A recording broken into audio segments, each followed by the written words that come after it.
2 ildir Mədəniyyət Nazirliyi ilə mübarizə aparıram. Ümumən 20 nəfərik.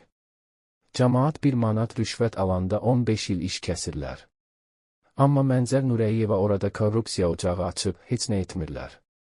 Bu sözləri Yeni Sabah Nizami Gəncəvi adına Ədəbiyyat İnstitutunun Mətbuat Tarifi və Publisistika şöbəsinin müdiri, filologiya elmləri doktoru, professor Vüqar Əhməd bildirib. O qeyd edib ki, Mədəniyyət Nazirliyinin tədbirlərin təşkili şöbəsinin müdiri Mənzər Nurəliyevaya heç kimin gücü çatmır. O boyda Ramiz Mehdiyevi ev dustağı etdilər, amma Mənzərə dövlətin gücü çatmır. Arxası çox güclüdür. Mənə dəfələrlə zəng vurub deyiblər ki, onunla işin olmasın, sənin üçün pis olar.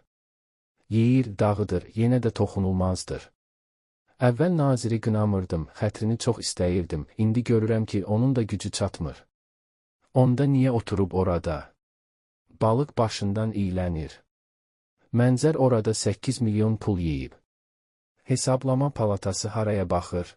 Vüqar Əhməd qeyd edib ki, Mənzər Nurəliyeva Qubada öz qonşusunun evini yandırıb, bunu sübut edəcək videolar da var. Deyirlər ki, ona gücün çatmayacaq. Xeyr, çatacaq.